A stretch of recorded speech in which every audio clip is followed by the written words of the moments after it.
All right, welcome back to the KnivesFAST channel, guys. It is time for a new video, so say hello to Ren and Stimpy and Powder Toast Man, Log and TV, and our new friend Choo Choo. And let's get started here on the KnivesFAST channel.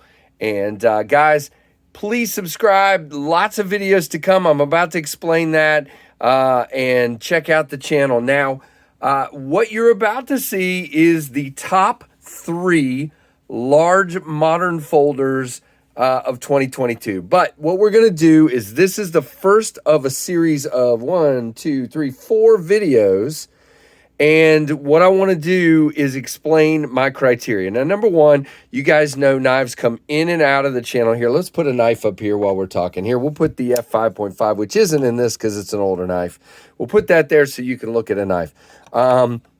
And man, I cut something with that. I got to clean that up. But anyway, I'm losing my mind.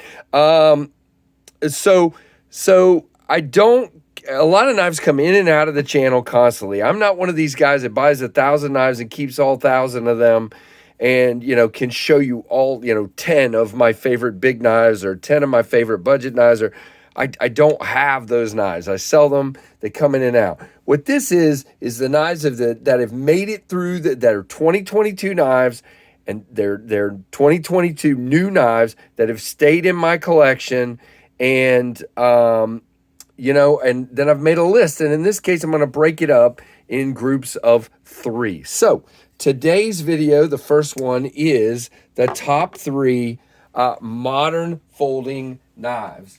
Large modern folding knives. Now, I'm going to show you the 3 that didn't make the list first, and I'm going to tell you why.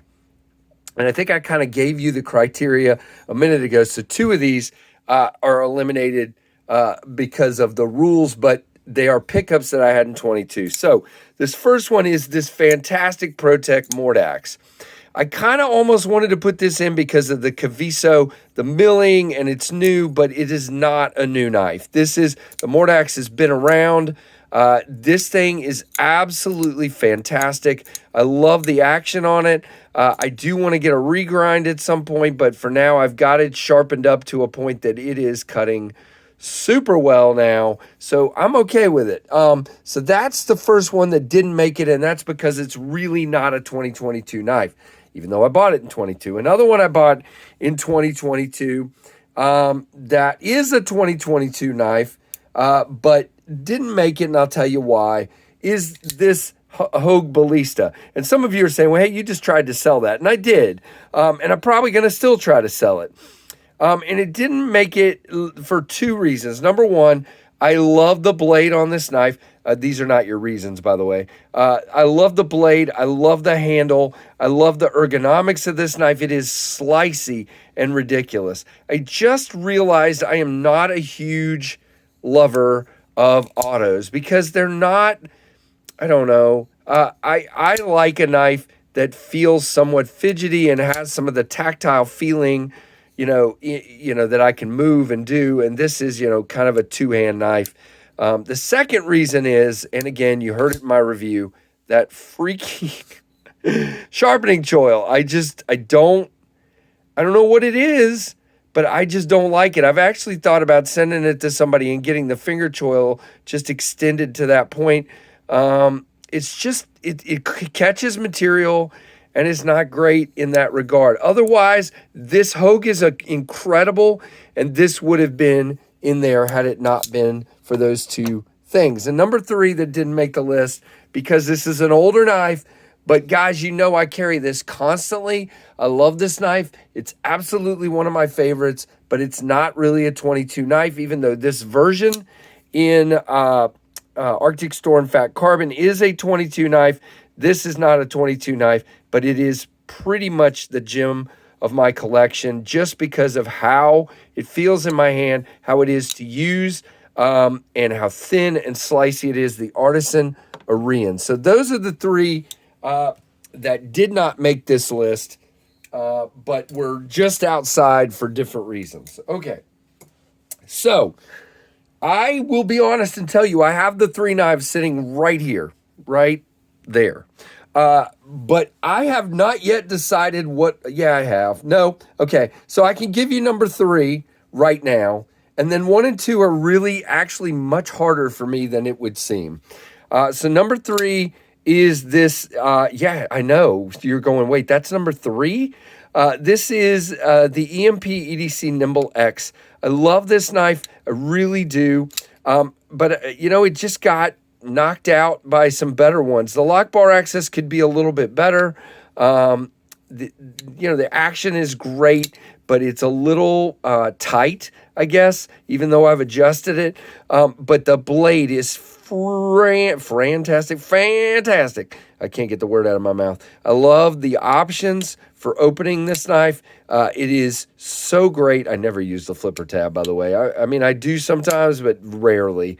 I'm more of a middle finger flicker. The ergonomics are incredible. The look of this shiny silver, I mean, this thing is great. How is that number 3? What is wrong with you? Okay, you'll find out. All right, so now I have to stop and I have to decide what's number 2. All right, tell you what, here's what we're going to do. We're going to show you these 2 and then we're going to rank them because I don't know yet. And all of you are screaming in the background and you know what number 1 is, but I'm struggling and I'll show you why. So, all right, I decided. All right, forget it. No more struggle. Here we go. All right, so here's number 2, just outside of number 1. And this is not because Lefty EDC is my buddy. This is not because I love Colin. Devo Knives Stout, guys. This has turned into, I bought this to support Kevin and Colin. I had the prototype in here, but I got to tell you, once I got the production version in with the changes that they made and put this fabulous backspacer, which, by the way, I still have. Where is it? It's right. It should be. Oh, where is it? Literally? Anyway, somewhere right here in this pile of stuff. There it is. Okay. Whew. Almost had a heart attack. Is a Mokutai backspacer for this knife that I still haven't put on yet, but I'm going to. It's coming. And just because I like this backspacer so much, but I want to try that one as well. So, and I'm also going to get a lynch clip just because I want to try a blue lynch clip because I'll have kind of that blue and purple back here, maybe that blue faux Mascus one. And then, I don't know. I might do some like blue Anno or something. I don't know. But for now, let me just tell you guys, this is a fantastic ergonomic masterpiece. You can get out here when I'm cutting cardboard, which I use this for a lot, breaking down cardboard, which I will over Christmas a lot. It's just fantastic. The shape, it's got a little bit of belly. It has that tip, and it's just a cutter. And it feels great in the hand. Now, it's a little square. You guys know I like contoured handles, but because it's thicker and because of the height, it is magnificent in my hand. So that's number 2, barely. Just barely, number 2.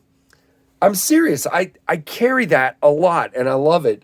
But, guys, this has to, and this is also the knife that I didn't think I would like, and I love. So this answers that question and number 1 in the big knives. Yeah. The Grant Gripper, guys, I love these 2 knives. I cannot put anything ahead of this knife. And I know there's some of you that don't like the knife because I didn't either, okay? When I saw the knife and everybody was going kooky over it, I said, nah, it's squared off at the, well, look at that. You can tell I use it. It's got angles. I usually like rounded. I'm telling you, this knife is absolutely fantastic. It's also flat, okay? If it was contoured, it would be absolutely out of the world and it would never leave my collection, which it may not do anyway. I carry it a lot. I love it. This is fantastic ergonomically. And with this, I just get locked in. Either way I hold it. And you want to talk about a cutter. This hollow grind, and it's a deep hollow grind because it's such a low grind on the knife.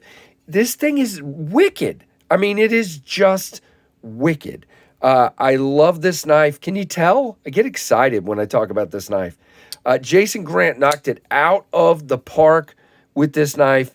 And yeah, it's, by the way, this is called the Grant Gripper. I won this one, and that is not the reason that it's at the top. It's the reason it's here, because I wouldn't have bought it. Because A, it's a little pricey for me. It's not now. He's dropped them into my range, if there's any left, which I don't think there are. And I'm excited about his new offerings coming out. But I'm telling you guys, once I got this in hand and once I cut with it, it is a wicked, wicked cutter. And I just love this knife. Now, there are probably other knives that came out in 2023 that might be ranked ahead of these. But these are the ones I was able to buy, and these are the ones that I kept in my collection, and these are my top 3. So that's what makes this kind of different than everybody else's lists. Sorry, I needed some tea. I was choking. But there you go. So we have the Brass Brigade Grant Gripper, we have the Devo Stout, and we have the EMP EDC Nimble X. What do you guys think? Let me know. Give me a thumbs up. And, you know, I don't know exactly when this video is going to hit because I haven't decided yet, but probably right after Christmas. So I hope you had a good Christmas, and I hope you have a great New Year. And thank you so much for watching the Knives Fast channel.